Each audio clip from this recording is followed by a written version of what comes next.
Well, hello, LockedIn fans. Beetle Bailey here with LockedIn Sports. Our special guest today didn't play high school or major college football, which sometimes can make it harder to get in front of the right people at the next level play. But Saquon Hicks also did not have a traditional progression in his football career, but he has made it up with the determination to stick to the process. Please welcome Coach Trap, as he is known. How are you doing, Coach? Hey, how you doing, Rich? Thanks for having me, bro. Hey.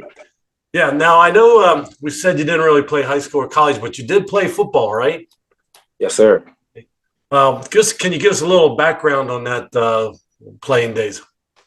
Yeah, definitely. So, I had I would say, a pretty strange playing career for the most part, but it made me a better player. It made me a better person today. I didn't take the traditional path. I ended up playing pro indoor football from about 21 to about 29, and I kind of just used that as my opportunity. Pretty much, it's pretty much like a ladder situation. So, pretty much just doing my best and just trying to climb the ladder every year. And I pretty much kept climbing the ladder. The highest I got was, the closest I got was to the NFL was at age 26.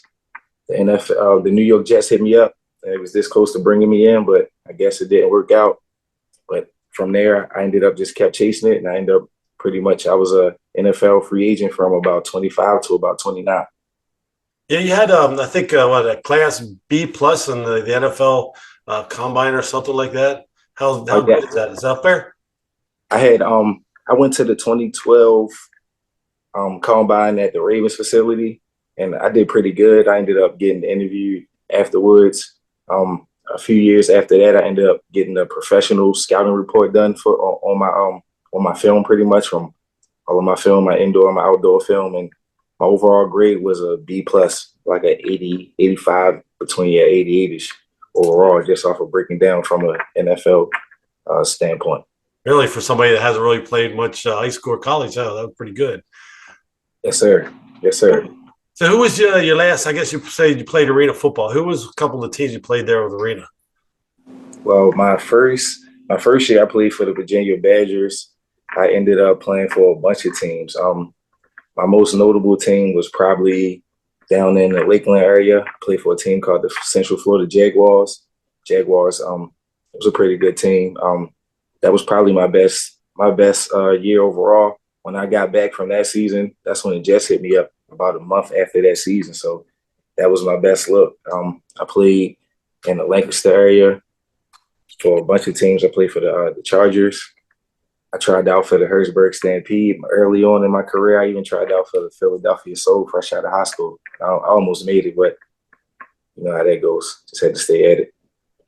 I'll tell you, you must have done a lot of playing and learning. Just want to give our viewers here a little bit of information background. You've got some major certifications here, like a master trainer, a personal trainer, kinesiology, strength and conditioning, sports nutrition, health coach, advanced wellness, balance, stretching and flexibility, group fitness, boot camp instruction, CPR, and psychology. Um, any of those stick out that I guess you like the best, or you think is more that shows you your ability? Well, I'm a person that's pretty big on professional development. Just I'm a lifetime learner, so I kind of just always, when I get some downtime, I'm just always looking for something new to learn, something new to achieve. Um, my favorite one, the most recent one, is the one I got in psychology, and that's my favorite one because it helps me understand people. It helps me understand me. It helps with a bunch of stuff. It just opened my mind. It helped me see stuff that I never knew pretty much was out there. So it's Yeah, I pretty guess. cool. Yeah, I mean, there's each individual is totally different. I guess when you're coaching, I guess sometimes it helps to be able to fall back on that to, to get them motivated or do something special or learn another technique or something like that, right? Yes, sir. Yes, sir. That's probably my favorite thing about it. As far as from the coaching aspect, especially with being up at the college level. These kids they're very humble. They're very smart. They're very hungry. So you just have to find out what makes these kids tick, and just pretty much got to figure out the best way and how to go about it and just run with it from there. No, I mean, since you mentioned coaching in college, you are currently at a first. Is this I think in your first year as a college coach? Yes, sir. I'm my first year as a collegiate coach. I'm the current defensive back coach at Thaddeus Stevens College in Lancaster. It's a 2-year college. I am the strength and conditioning coach as well there as well. So it's been a great experience. We just wrapped up spring camp about about a month ago. So it's been a really great experience so far, and I'm loving it every day, every step of it. I'm also doing recruiting there as well. So I'm recruiting kids from all over the state of Pennsylvania because we only can recruit in Pennsylvania. Nice. Now with spring ball, I guess it's just I noticed we were going to be coming over there, but things didn't work out. You have like what one game, and then is there a couple weeks of like practice and training for just one spring game? Yeah. So in a nutshell, pretty much we started our spring camp at the end of March, and our spring game was pretty much about 2 weeks ago. To give you a nutshell of how long we went, and we practiced 3 days a week, pretty much 3 days a week for that whole over that little month period of time, and we just got after it. It was full pads, and it was lovely. It was really high pace and physical. We got some big, fast, strong kids there, so it was a good time. So then what they get the summer off, and then they come back early August or whatever for the season next fall. Well, actually, we're getting right back at it in the summer. We towards the middle of the summer, we have our freshmen coming in, our incoming freshman class. We have a really, really talented freshman class coming in, and we have some really, really talented returning starters coming. So we'll see all of those guys together for the first time in about not even a month or so, a little less than a month. So I'm looking forward to it. Well, so it keeps you awful busy then too. With I guess also you guess you're a head trainer. You're the CEO of Starborn Fitness. Does that kind of incorporate with some of the guys that you work with? Yes, sir. So I'm a certified personal trainer. I'm heading into near year 9 as a certified personal trainer. We was talking about some of the certifications. So pretty much that's kind of my main thing. That's what kind of got me into it. Once I realized that I like helping people, I kind of just ran with the trainer thing. And I became a certified personal trainer the same year that I started coaching football. So they kind of go hand in hand with me. I worked at a big gym where I was pretty much the explosive development guy. So it kind of all goes hand in hand. With personal trainers like that, when it comes to, I guess, football, do the athletes kind of stick with you for years or till they get to a certain level in like football that they may not need your services anymore? Or is that just something that you do like on a short-term basis? Oh, it varies. It varies. I go about training pretty much. I go about in a way where the way I think about it and the way I go about it is we always can get better. We pretty much never reach our peak. The way we go about it, we train really, really efficiently. The way I go about it in another way to explain it is we cover a whole bunch of bases every single training session, if that makes sense. We go over speed training, we go over conditioning, agility, change of direction. We work in skill training, position training, the whole nine. So we rapidly improve every single session. So it's kind of like we kind of never have a ceiling, if it makes sense. We always can improve because we're attacking all those different areas every single session. I So guess, yeah, kind of. I guess what I was thinking was as a personal trainer, you always think of like mostly just conditioning and exercising, but you do a lot more when it comes involved in that, like with skills and different agility things, right? yes, sir. Yes, sir. Just trying to be unique and being innovative and just all of the stuff that I learned over the years, just being able to put it together and just being able to understand it is a blessing. Yeah, I came up on something. I don't know if I think you just started this. Was kind of I think unique that you've got some coaches, or at least for your first episode, which I have up here on the side here on our background, the coaches show and the spin block, where you have an offensive coach kind of tell you what kind of plays they're running, and then you tell them what kind of defenses you're playing, and you kind of go back and forth a little bit on this. How's that working out? Yes, sir. we have a coaches show I just started called Spin the Block. And pretty much in a nutshell, it's me linking with a coach from anywhere around the country. It could be a youth level, a high school level, a college level coach. I'm predominantly looking for pretty much offensive coordinators, me being more of a defensive mind myself, and just having somebody to and other people to just creating a safe place for coaches so we can come and compare schemes and get after it. In a nutshell, we came up with 3 different play scenarios. For like, of course, we always start with 1st and 10, and then we kind of go from there. We draw it up and we explain our plays and we get after it. It's a great time. My first one I did with Coach Arthur from New Mexico. First episode was with Coach Arthur from New Mexico, and it was a great time. Yeah, I watched a good bit of it there. It's kind of like you wonder that the coach would actually give up some of the plays they run, but I guess being from New Mexico, you're not actually going to play them. So, but then somebody else around this area could see that play and maybe try to figure out a way that they might be able to make that work against your defense, though. But I guess it's a learning process for you too, then. Hey, that's the beauty of it. That's the beauty of it.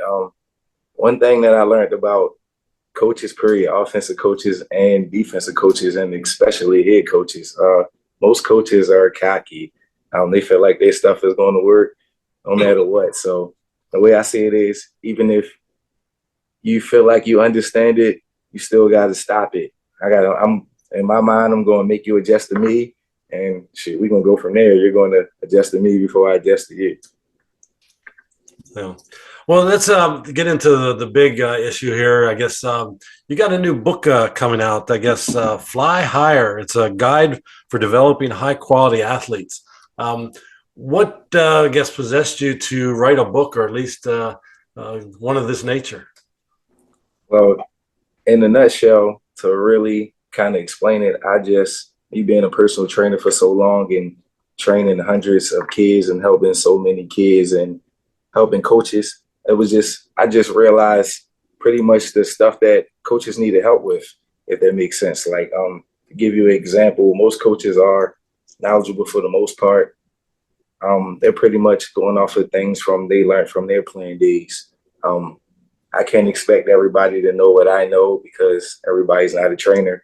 And even the ones that are trainers, they don't have as many certifications as me, if that makes sense. So I even can't expect all those guys to know what I know. But me knowing that stuff, I know that I can help and I can teach these guys. So to give you a few examples so you can kind of know what I'm kind of hitting at for the most part is static stretching. Pretty much everybody static stretches, but it's like you have to do it at the right time to get the most benefits. One thing I will say is I will never say that my way is the only way, but I do believe in my heart and through all my years of expertise that my way is definitely the best way to get the best results, if that makes sense. So to touch back on what I was saying, a lot of coaches, they do static stretch, but they'll static stretch at the beginning. You get your best results from static stretching at the end. You'll catch a lot of nuggets like that in my book, if it makes sense. Another example, a lot of coaches aren't familiar with the benefits of a cool down. They don't cool down their athletes after a practice or a workout, and that's not right. So I pretty much just explain all the stuff like that in my book and give a bunch of examples and just a lot of nuggets to help these coaches and these players develop all of their athletes, because at the end of the day, it's about winning and getting better. And if all of your players are getting better, then eventually you'll start winning. So if you're developing all of your players into high quality players, then your team will definitely get better. You'll get wins. So with my book, Fly Higher, in the nutshell, was just a guidebook. It's a guidebook to help coaches develop all of their players into high quality athletes, if that makes sense. Did anybody give you any inspiration, any of the stuff that's in the book, anything that might stick out in there? I would just pretty much stuff that I learned from training over the years. For the most part, I wouldn't say that any particular person or thing inspired me to write it. Just me thinking about just my experiences over the years, and just being able to articulate it and write it down and just try to help somebody else. That's great. I know you're always out there helping up the athletes and coaching them and wanting them to succeed. And like you say, when they succeed, normally that creates the winning atmosphere and then the winning coach too. So one last thing, I guess too, I just want to check. We talked some time back. How's your music business going? I know you were like the CEO of Street Kings Productions. Yes, sir. Coming out. Music, music is doing well. I kind of gave it the back seat a little bit with all of this college stuff going. I'm still doing things with my big cousin, Shooter God. He's still doing big things. He has a song coming up with Gucci Man from Atlanta coming up soon, I believe. June the 1st, I believe. So I'm about to get back on the music scene soon, but I kind of had to take a back seat with this spring. This spring was super hectic for me with me training, coaching. I was coaching youth, and we had spring practice at the college 3 days a week. So my schedule was kind of hectic, but it's slowing down a little bit. Yeah, I can imagine. I kind of follow you a little bit on Facebook there, and yeah, you seem like you are awful busy with all the things that you're doing with the youth football, and I guess you were traveling down to Maryland or something. I guess with a Yes, traveling sir. team here playing. Yes, sir. The PA Gremlins. Yes, sir. Travel team from the Lancaster, Pennsylvania area. We have this is a second year organization for the most part, and shit, we having a lot of fun, and meeting a Uh, lot of new people, and shoot, it's just fun being able to articulate your brand and what you know about football and for it to spread and just learning from other people, meeting new kids. So, are you going to continue with the youth football here, the Dover Eagles, coming this next season? Unfortunately, I'm not. I am not. Unfortunately, with me coaching at the college, my schedule in the fall will be busy. With college football, a lot of games are on. Pretty much all the games are on Saturdays. So with the youth, most games in the fall on Saturdays as well. So Okay. there's no way. If I gotta pick or choose, of course, the college is paid. So I'm Yeah. going to go to my job if that makes sense. But one game we do have this year, I believe we have a game in like Upper Connecticut, I believe, and that's a Saturday at like 4:30. So there's no way I would be able to coach any type of youth football that day. So yeah, we got into that. Anything else? I mean, anything else up Doc or Coach Trapp's way coming here in the future? Want to look out for, or we're just going to look for you, Thaddeus Stevens College Technology in the fall? I'm staying at it. I'm always finding ways to. I'm always going to find a way to improve myself. I'm big on that daily self improvement. It's a big thing for me. Actually, I just enrolled back to go to college, so I'm going to be going back to college. I'm going to get my bachelor's in business administration, and then after that, I plan on getting my master's in education and just pursuing this college football thing and see how far I can go with it. You never know what the future holds, but hopefully I'm coaching for Miami or Penn State or somewhere one day. And that is awesome. We hope you have best wishes and good luck with that in the future. And um, thanks for stopping by and sitting down and talk with us for a little bit. Enjoyed it. Learned a little bit here, and what you have accomplished in the past is awesome. So, thank you. Hey, I super appreciate you, Rich. I super appreciate you, my brother. Anytime, anytime. I'll see you next time. Okay, take care then, Coach. All right, later, brother.